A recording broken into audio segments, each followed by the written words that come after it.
The Obama administration has been bragging that the U.S.-Mexican border is more secure now than it's ever been. We have someone with us who might want to take exception to that. Larry Deaver, the sheriff of Cochise County, Arizona. Welcome to Newsmax, Sheriff. Thanks for having me on board today. Sheriff, your county, Cochise, is right smack on the Mexican border in the southeast corner of the state. How big of a problem is invasion by illegal aliens along your 80-mile of borderline? Well, we have 83 and a half, and we sit right in the heart of the busiest sector of the Border Patrol, which is the Tucson sector of the Border Patrol, where half the illegal aliens that are caught trying to enter this country are apprehended, and half the narcotics that come into this nation cross that little stretch of Mexican border with that chunk of Arizona. So it's huge. I mean, and you know, for the Secretary of Homeland Security to say the border is more secure than ever, well, I can tell you I've been there forever, and there was a happier time than it is today, and we have a long way to go. You told Congress this week that in one district in Texas, illegal aliens are allowed to be caught crossing the border 14 times before being charged with a felony, and that federal smuggling charges are only considered if at least 6 illegal aliens are slipped in. First, how do you know that? And second, did anybody on that House subcommittee appear to be surprised when you told them that? Well, those are intake instructions from the assistant U.S. attorney in that district in Texas to the prosecutors. Those people have a lot of autonomy, a lot of discretion and flexibility on the guidelines for their particular district. This was just recently issued from that assistant U.S. attorney, and it doesn't surprise me because we've been seeing that every day in Arizona with artificial thresholds for narcotics, for human smuggling, but for that to be, issued as a written solid order, mostly it's been by practice, but that's a pretty firm line to draw, and yeah, it's outrageous. How did they take it when you mentioned that? Well, Congressman Cuellar from that district, from Laredo, Texas, was on the stand, and he clearly, based on his questioning, had already heard some of this, particularly as it pertains to marijuana thresholds, and he wasn't all that surprised, and the others basically acted like they just didn't know what to say. You say the U.S. Border Patrol has told officers to stop arresting Mexican illegals to keep official figures down. What's that all about?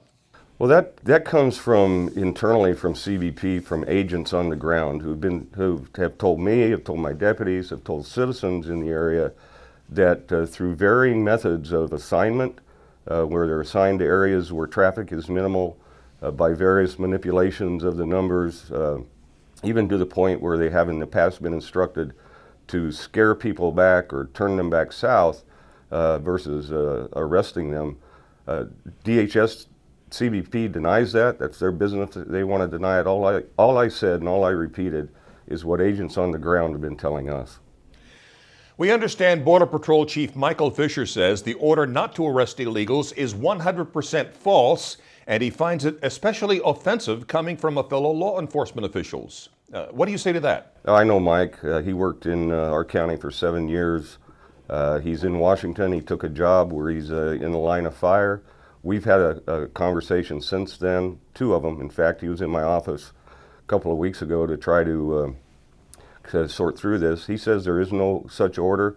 I tend to believe that there's no written order to that effect, but if your agents on the ground have that perception and that understanding, then you need to go back and change it. And if they're lying, shame on them, and shame on me for bringing it up. But frankly, my staff, when they heard this, they said, "What's the big deal? We've been hearing this forever." And people that live in my county say the same thing. So something's going on, and it needs to be rectified and fixed. So these people are brought to justice. And you say that turn back south, as the Border Patrol calls it, makes them even more dangerous. How so? I'm telling you, there's a bad component, a bad element in the mix of the illegals that are crossing that border, and they don't stay there. They move into communities throughout the country, throughout the nation, and every day there are travesties and heinous crimes being committed by those people in communities everywhere USA. If we don't stop it at the border, it's just going to continue to grow. And we hear that those drug cartels, the border for those drug cartels, has actually pushed 30 miles inside the U.S. and Arizona. What is really happening there? Is that true? Well, if you can go up to 70 miles north in Pinal County, which isn't even a border county, and the Bureau of Land Management put up signs on public land in the public domain that warn people not to travel there because of the threat and the risk from drug cartels. If you travel into the forest or the recreational areas and parklands in my county, in Cochise County, those same signs are up there warning people that they could encounter drug and human smuggling, and signs alerting U.S. citizens and cautioning them not to use those lands or to be very careful while they're there. I think we ought to point the sign south and tell the folks who are coming here, this is not a safe place for you to come. What kind of roadblocks are you running into, or have you run into, from Attorney General Eric Holder? Well, again, he's the guy that sued the state of Arizona, holding hands with the ACLU, and again, at the process, if doesn't do any good to arrest people if all you're going to do is kick them back. If they're not going to be prosecuted and held accountable, then where's the teeth in the enforcement effort? All right, talk about that lawsuit. What are they suing you for specifically, and is it you and BABU or just your department? The ACLU, when Senate Bill 1070 passed, the ACLU sued every Arizona sheriff and every Arizona county attorney independently to enjoin us from enforcing the law should it pass constitutional muster. And then the Department of Justice didn't sue us individually as sheriffs, but they sued the state of Arizona. We're talking about Arizona's immigration enforcement law, correct? That's correct. Here's what's weird.